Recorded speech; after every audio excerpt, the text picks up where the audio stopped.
मैंने आपको बताया था खिलजी खां के बारे में। खिलजी खां हमने सैयद डायनेस्टी तक पढ़ लिया था। सैयद डायनेस्टी में एक इंपॉर्टेंट नाम था खिलजी खां, जो कहा जाता है फाउंडर। खिलजी खां कौन है? फाउंडर है, फाउंडर ऑफ सैयद डायनेस्टी।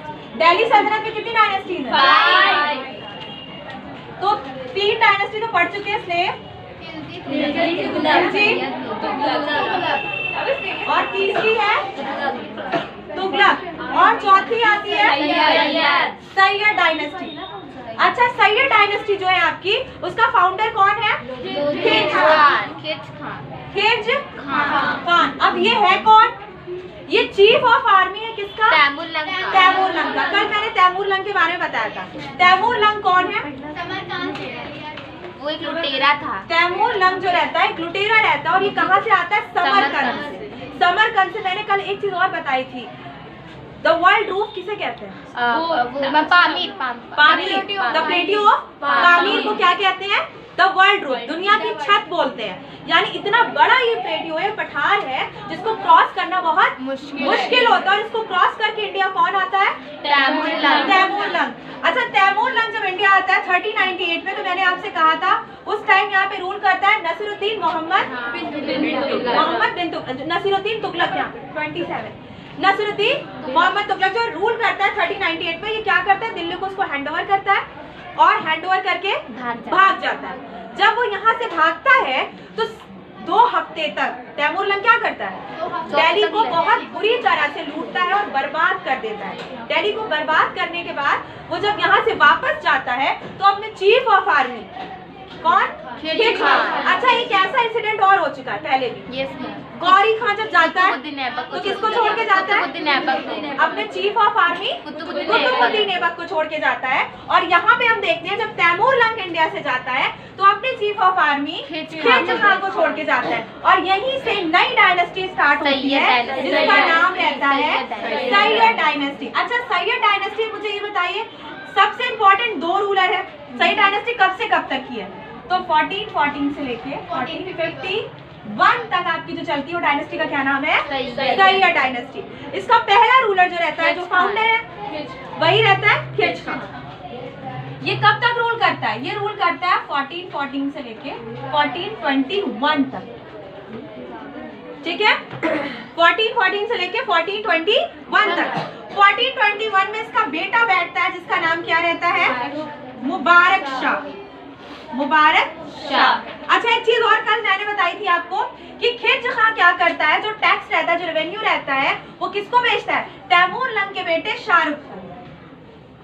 या जिसे कह सकते हो कि इंडिया पे कहीं ना कहीं अभी भी तैमूर लंग का रूल चल रहा है, क्योंकि उसी का चीफ ऑफ। लेकिन यहाँ पे कुतुबुद्दीन ऐबक का मैटर अलग था। उसने अपने आप को क्या डिक्लेयर कर दिया था? फ्री। उसने अपने आप को फ्री, तभी तो उसने स्लेव डायनेस्टी बनाई थी। लेकिन यहाँ पे कंडीशन ये है कि खिलजी खां, मैं क्लास से बाहर कर दूंगी, यहाँ पे कंडीशन ये है कि खिलजी खां बिल्कुल फ्री नहीं है तैमूर लंग से, जिसकी सबसे बड़ी कंडीशन ये है कि वो रेवेन्यू उसके बेटे को भेजता रहता है। तैमूर लंग की डेथ कब हो जाती है? 1405 में तैमूर लंग की डेथ हो जाती है ना, और यहाँ से स्टार्ट होती है सैयद डायनेस्टी। तो अब भाई उसका मालिक कौन है? उसका बेटा शाहरुख।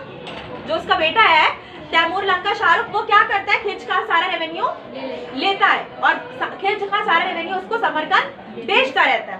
अब इसके बाद इसका बेटा जो रहता है, खिलजी खां का बेटा मुबारक शाह। एक चीज हमेशा याद रखना, डायनेस्टीज जो होती हैं, जिसे हम मोनार्ची कहते हैं, एक तरह से कह सकते हो, उसमें कोई भी ये कंडीशन नहीं होती कि आप डेमोक्रेसी में रहते हैं जहाँ वोट पड़ेंगे तो आप राजा चुनो, या हमारे प्रधानमंत्री या राष्ट्रपति चुनेंगे। ऐसा बिल्कुल नहीं होता। जो बैठता है उसी के बाद उसका बेटा, या अगर मैं कहूँ उसके बीच में कहीं कुछ रेवोल्यूशन हो जाए या कोई मूवमेंट स्टार्ट हो जाए, तो कोई भी आके गद्दी पर बैठ सकता है। कोई वोटिंग सिस्टम नहीं होता। वोटिंग सिस्टम सिर्फ कहाँ होता है? डेमोक्रेसी। हाँ, वॉर के जब जो वॉर जीतेगा वही गद्दी पर बैठेगा। लेकिन अभी ऐसा कुछ नहीं। कांग्रेस और बीजेपी के बीच वॉर तो होगी नहीं। जो जीतेगा, राहुल गांधी जीते चाहे नरेंद्र मोदी जीते, तलवार लेके मैदान में तो उतरेंगे नहीं। हमारे यहाँ क्या होता है? वोटिंग राइट है, हम वोट देते हैं और वोट देके हम चुनते हैं। लेकिन यहाँ पे मैं जितनी डायनेस्टी आपको पढ़ा रही हूँ, वहां पे कोई भी सिस्टम ऐसा नहीं आपको देखने को मिलेगा। डेमोक्रेसी तो बाद में स्टार्ट होती है ना, जब 1947 में आजाद हो जाते हैं। तो यहाँ पे मैं बात कर रही हूँ 1421 में। देखो 1414 में क्या होता है, सैयद डायनेस्टी स्टार्ट होती है। 1421 में जो सैयद डायनेस्टी का फाउंडर रहता है, जिसका नाम रहता है खिल्जी खां, उसकी डेथ हो जाती है और उसका बेटा मुबारक शाह बैठता है। आपने मुबारकाबाद शहर सुना है? ये किसने बसाया है? मुबारक शाह ने। बहुत लंबा टाइम इनका जैसे कह सकते हो नहीं रहता है, 1414 से 1451 के बीच में रहता है। कोई बहुत इंपॉर्टेंट काम इन्होंने नहीं किया रहता है। इस डायनेस्टी के बाद एक नई डायनेस्टी स्टार्ट होती है, जिस डायनेस्टी का नाम रहता है लोधी डायनेस्टी। Very good. कौन सी डायनेस्टी है वो? पांचवी डायनेस्टी का क्या नाम है? लोधी डायनेस्टी। लोधी डायनेस्टी का फाउंडर कौन रहता है? बहलोल लोधी। वेरी गुड सिमरन, बहलोल लोधी। 1421 में शाहरुख बैठा है, तो कब तक? शाहरुख नहीं बैठता बेटा, 14 में मुबारक शाह बैठता है। फिर वो 51 के बाद ये डायनेस्टी खत्म हो जाती है।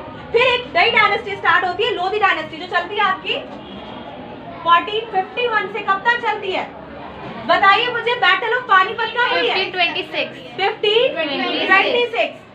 अच्छा एक चीज और मैं आपको बता दूं कि लोधी डायनेस्टी चलती है आपकी 1451 से 1526 में। 1526 में एक नया एम्पायर स्टार्ट होता है जिसका नाम है Mughal empire. First battle of Panipat. Panipat की कितनी वॉर हुई है? 3। फर्स्ट बैटल ऑफ पानीपत कब हुई है? 1526 में। किसके बीच? बाबर और इब्राहिम लोधी के बीच। जो लोधी डायनेस्टी का लास्ट रूलर रहता है, बहलोल लोधी फाउंडर रहता है लोधी डायनेस्टी का। उसके बाद मैं बात करती हूँ ये कब बैठता है, तो भाई जब से स्टार्ट हुई डायनेस्टी 1451 से ही बैठता है। इसके बाद इसका बेटा जो मैं नाम लेती हूँ, बहुत फेमस नाम है सिकंदर लोधी। सिकंदर लोधी। बहलोल लोधी फर्स्ट, सेकेंड रहता है। मैं टाइम पीरियड यहाँ पे लिख देती हूँ।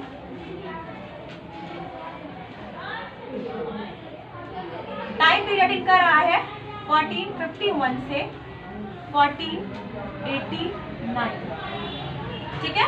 उसके बाद बैठता है इसका बेटा सिकंदर लोधी। सिकंदर लोधी कब बैठता है आपके? अब यहाँ पे डेथ हुई तो 1489, ठीक है। ये बैठता है 1570, ठीक। टाइमलाइन लिखते जाइएगा। एक चीज याद रखिए, हिस्ट्री में टाइमलाइन बहुत इंपॉर्टेंट है, क्योंकि हिस्ट्री सिर्फ और सिर्फ तारीखों का खेल है। अगर आप डेट्स नहीं याद रखते तो हिस्ट्री का कोई मतलब नहीं होता। मैंने कहा बहलोल लोधी कब बैठता है? 1451 से 1489 तक। उसके बाद उसका बेटा जिसका नाम रहता है निजाम खां, वो टाइटल लेके बैठता है सिकंदर लोधी 1489 से 1570 तक। आगरा शहर जानते हो? कब बना, कोई बता सकता है? आगरा बना है 1504 में। 1504 में किसने बनाया आगरा को? आगरा को जो किसी ने बसाया होगा, जैसे इलाहाबाद को किसने बसाया? अकबर। इलाहाबाद का अगर मैं एग्जैक्ट नाम लूं, इलाहीबाद। इलाहीबाद का मतलब क्या होता है? इलाहीबाद अल्लाह का घर। इलाहीबाद का मतलब क्या होता है? अल्लाह का घर। अकबर ने इसे बसाया था, जिसका सबसे बड़ा एग्जाम्पल है कि आप संगम कभी गए हो तो वहाँ पे आपने किला देखा है, अकबर का किला। हर शहर के बीच में, हर शहर के स्टार्टिंग से एक किले बनाए जाते थे। क्यों बनाए जाते थे? ताकि कोई भी अटैक अगर करे तो वहीं पे उसकी जो आर्मी है, जो किले में उसकी। मैंने आपको बताया कि आगरा शहर किसने बसाया है? सिकंदर लोधी ने। आगरा शहर कब बसाया है? 1504 में। इसे बसाने वाला कौन है? सिकंदर लोधी। आप जानते हो बाबर के बारे में? बाबर के बाद हुमायूं, हुमायूं के बाद अकबर। अकबर ने आगरा को अपनी कैपिटल बनाया था। आगरा शहर को अपनी कैपिटल किसने बनाया? अकबर के टाइम में आगरा उसकी कैपिटल था। तो आगरा को बसाया किसने था? अकबर ने। सिकंदर लोधी ने बसाया था। कब बसाया था? 1504 में। अच्छा इसके बारे में अगर मैं बताऊं आपको सिकंदर लोधी के बारे में, बहुत ही ज्यादा क्रूर, बहुत ही ज्यादा जैसे कह सकते हो जैसे तैमूर लंग की कंडीशन थी, लेकिन उससे थोड़ा सा कम, क्योंकि रूलर था तो इसके अंदर थोड़ी सी चीजें कम थी, लेकिन बहुत सख्त रूलर जिसे कह सकते हो था। इसने औरतों को मज़ारों पे जाने के लिए मना कर दिया था, ताजिया उठाने के लिए मना कर दिया था। ये सब चीज़ों के लिए उसने बिल्कुल बैन लगा दिया था। बहुत सी मंदिरों को उसने तोड़ा भी था सिकंदर लोधी ने अपने टाइम में।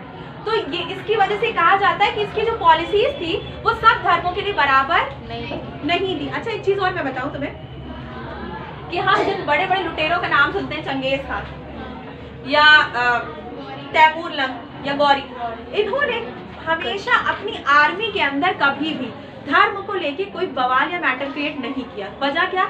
अगर आपको ज्यादा टाइम तक रूल करना है और ज्यादा बड़े एरिया को जीतना है और अगर आपको लीडर बन के रहना है तो एक चीज आपको कभी नहीं करनी चाहिए। वो क्या है? किसी के रिलीजन पे अटैक आपको नहीं करना चाहिए। यानी आप जबरदस्ती अगर किसी को अपने धर्म में कन्वर्ट कराते हो तो दुश्मनी तो होगी आपकी, सीधी सी बात, सामने वाला इंसान आपकी सुनेगा भी, ठीक है, और कभी ना कभी वो बगावत कर ही देगा। इन लोगों ने बाहर जो अटैक किया, टेम्पल तोड़े, लोगों को जान से मारा, वो किया, लेकिन अपनी आर्मी में इन्होंने कभी भी इस चीज को लेके मैटर क्रिएट नहीं किया। चाहे मैं तैमूर लंग बोलूं, चाहे मैं चंगेज खान बोलूं, जो जिस धर्म का था इन्होंने उसी धर्म को रहने दिया, जबरदस्ती किसी को कन्वर्ट नहीं कराने की कोशिश की। तो मैं सिकंदर लोधी की बात करें, इसने बहुत से टेम्पल तोड़े और टेम्पल तोड़ने के साथ साथ इसने मुस्लिम औरतों पे भी बहुत बैन लगा दिया, मतलब पर्दा करके निकले, बहुत ज्यादा हायर क्वालिफिकेशन इन्हें नहीं मिलनी चाहिए, दरबारों में ये बोल नहीं सकती और इन्हें मज़ारों पे जाना अलाउ नहीं होता। ये सब किसने स्टार्ट करवाया? सिकंदर लोधी ने स्टार्ट कराया। इसके बाद एक नाम आता है सिकंदर लोधी के बाद, सिकंदर लोधी के बाद इसका बेटा इब्राहिम लोधी। ये कब बैठता है? 1517 में। ये लास्ट रूलर रहता है दिल्ली सल्तनत का। यहीं से दिल्ली सल्तनत खत्म मानी जाती है। समझ में आ रहा? इब्राहिम लोधी लास्ट रूलर रहता है। किसका? लोधी डायनेस्टी का रहता ही है, लेकिन दिल्ली सल्तनत में कौन रहता है लास्ट? इब्राहिम लोधी। अच्छा, एक चीज और याद रखो, इब्राहिम लोधी वो नाम है, पहला रूलर है जो दिल्ली सल्तनत में जंग के मैदान में, द बैटल ऑफ वॉर में मारा जाता है। पहला जो बैटल की ग्राउंड रहती है, वॉर की ग्राउंड रहती है, वहां पे जो मरता है, दिल्ली सल्तनत में जितने रूलर्स हुए उसमें एक ही नाम है। क्या नाम है? इब्राहिम लोधी। हाँ, ये नीरज जाओ, ठीक है। उसमें क्या नाम रहता है? इब्राहिम लोधी, जिसे वॉर के मैदान में मारा जाता है। इससे पहले कोई भी रूलर वॉर के मैदान में तो नहीं मरा। हम जानते हैं कुतुबुद्दीन ऐबक है, चौगान खेलते हुए मर गया, किसी ने किसी का मर्डर कर दिया, कोई छोटे से अटैक में मारा गया, ये सब कंडीशन हुई। लेकिन वॉर में किसकी डेथ हुई है? इब्राहिम लोधी की डेथ हुई है। इब्राहिम लोधी की डेथ कब हुई है? 1526 में। 1526 में उस टाइम से कौन सी डायनेस्टी स्टार्ट हो जाती है? मुगल एम्पायर। मुगल एम्पायर में आपको पढ़ाऊंगी अगर टाइम रहा तो मेरे पास। मुगल एम्पायर में भी आप जानते हो कितने इंपॉर्टेंट नाम है? बाबर, बाबर के बाद हुमायूं, हुमायूं के बाद अकबर, अकबर के बाद जहांगीर, शाहजहां, औरंगजेब, उसके बाद भी कई सारे नाम, बहादुर शाह जफर फर्स्ट, उसके बाद भी मोहम्मद आलम, रंगीला, फारूक सियार, बहुत से नाम। तो यहाँ पे मैं बात कर रही हूँ कि ये डायनेस्टी हमारी खत्म हो गई। ठीक, कब वो खत्म होती है? 1526 में। कौन सी वॉर के साथ? Battle of Panipat. The battle of Panipat first. The battle of Panipat. कितनी बैटल्स हुई है पानीपत में? कितनी हुई है? 3 हुई है। पहली हुई है 1526 में।